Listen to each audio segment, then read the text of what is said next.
whenever you're ready. Okay. I'm going to be giving an overview of how our sound system works and have this recording available for you for reference.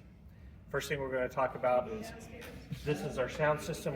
Currently, everything is off. The process that we use to make sure everything goes on is there's a key right here. Currently, it's in the off position. We're going to turn it all the way clockwise into the on position.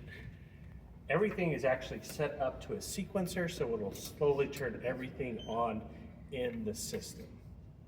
There's no other things that you need to turn on for the sound system here. The thing that is not on is our projector, which we will need a remote, walk up to the front of the church and turn on. And you should see a little light come on, and then it takes a little bit to come on, but that turns on the projector, okay? We're actually pretty much ready to go. The next thing we really have to make sure is available is that the audio for the mixer is turned up. By default, the main shuts down to 0 every time we turn the system off. So we'll have to bring this up to 0. And then we're ready to go. We'll notice we have all 4 screens on. We have our monitors on, the soundboard and system are on. These are things that generally should be working. Sometimes people shut off the computer.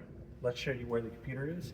The computer is this box back here, and there's this little corner with a red light. If the red light's on, that means it's on.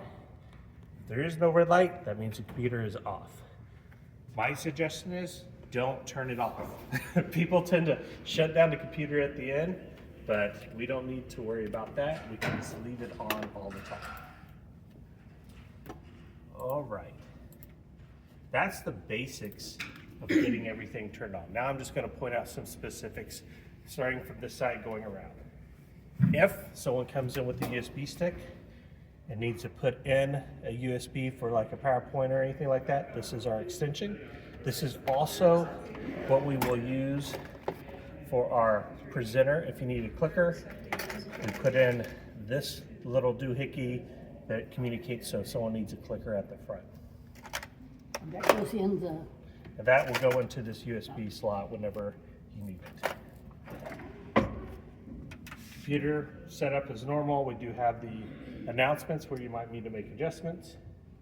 Let's go to our camera system. We now have 2 PTZ cameras, pan, tilt, zoom cameras. And one's up in the top here in the front, and one's over to the side. They're all controlled with the joystick. Currently, there are 2 buttons, one that says F1 camera 1 and F2 camera 2. F1 camera 1 and F2 camera 2. So if I need to control camera 1, I'll press that, and then I can press, as it says on the sheet, 1 or 2 or 3 or 4, depending on what you need to zoom in on. And if you need to make any changes, use the joystick to adjust that. If you want to adjust camera 2, we will press F2, camera 2. And again, we can make changes to where we want that camera to be. By default, we have our stationary podium camera, which is number 2 here. And we can play that number 2. By default, this one is on the stage. So that'd be camera 1 stage, which is 2.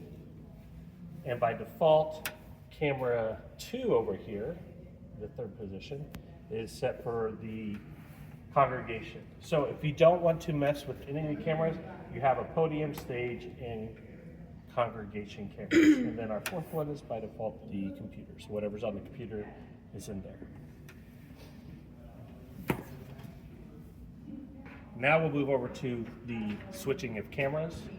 This is our camera switcher. We can go to camera 1, 2, 3, and then our computer is 4. I think most people are familiar with that. You probably don't have to touch anything else but those 4 buttons, and whatever you press here will go up on the screen and what is presented online for everybody who's watching there. Let's continue here. We really don't have to touch with anything around here. The only exception is we have this box right here. Sometimes that little blue light likes to flash. That means it's not making connection. That is our hearing assist for those with Bluetooth hearing aids. All we have to do is power it off, press the button, and power it back on in order to make that one work again. As we go over to our soundboard, by default, we have channels 1 through 8. That is our podium, our handhelds, and our computer. Right now you can see we have some different levels. I think many people who do this know where we're going to be sitting, but really we just always keep the podium on, so it's always on mute, so it's not red. So this one will capture everything. This will capture the piano and the band and everything that's happening around the podium, so we always leave that unmuted. And then we'll turn on handhelds and the computer when we need to. If we need to go to any of the stage, floor, front left, front right, rear center right, all the ones that are on the stage there, that is channels 9 through 16. And the band uses this S1s through S7. I don't know why there's a 4 there. Should be something else. Anyways, but that one is channels 9 through 16. Our only little exception right here is auxiliary, and that's if you need to play a CD down here in the bottom. Doesn't happen very often, but that's where you would go for the CD. So we'll keep it on 1 through 8.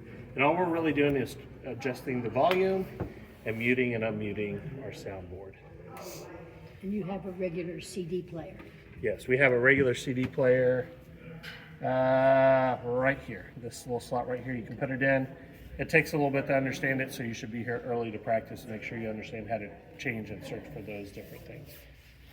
Things that are a little bit different, all our microphones are now located in this drawer.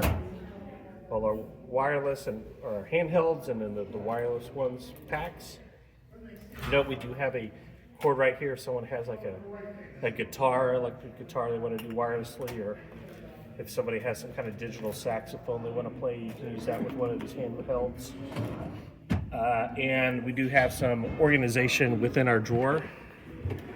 So you can see there's a bunch of batteries if we need batteries, battery tester, the keys for the closet, our remotes, and writing utensils. And that's a general overview. Any questions anybody have? If we wanted to put the projector screen down, how do we do that? Oh, that's a good question. Down here in the lower area, we have projector screen indicated. Currently is up. If we need to move it down, we move the switch down. It brings down the projector screen. And then you stop it, put it right in the middle of the button whenever you have it at the right place. They're now putting up signs, or maybe not, taking them down. In any case, that's how we do the projector. Other questions? Again, when we're done with everything, put away the mics, take your remote, turn off the projector, and then turn the key all the way to the off position. And you're like, wait a second, nothing's happening. That's because there's a sequencer, and it slowly turns things off so it doesn't damage the speakers by like sending different electrical signals through and popping the speaker, so that it goes off. And it takes a couple minutes before all this is shut off. As you notice, I did not turn off the computer. We just leave the computer on all the time.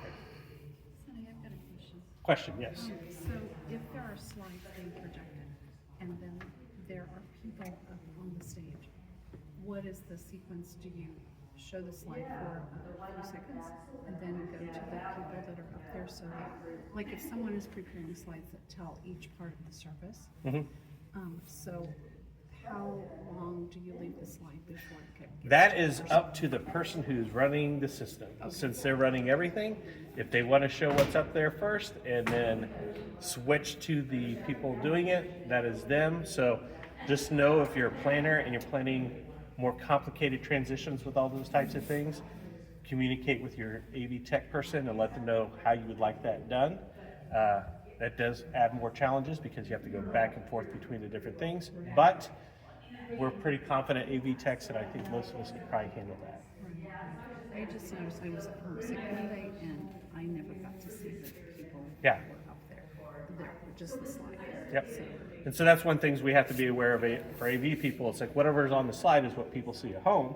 And so therefore, if all you're doing is showing the PowerPoint and never showing the speaker or the people on the stage, all they will see there. So it's a good suggestion that you go back and forth between what's on the slide and live people doing the things they're trying to do. but I can see this is a little more complicated than Yes, yes it is. There's not a way to do both at a time. There is a picture within picture option in here that will always take whatever's in this. So if you have a slide up, I'll turn this on and you might get to it. But what if you have the slide up on camera 4, you can use the picture within picture option here to put it like in the lower corner. All you gotta do is turn that on and then it will play whatever's in this station in one. So if you have it on the podium or on the stage or something, so if like you have the band, you can put the band in the lower corner and put the words up at the same time for those at home who want to watch the band and the words on the screen. Other questions?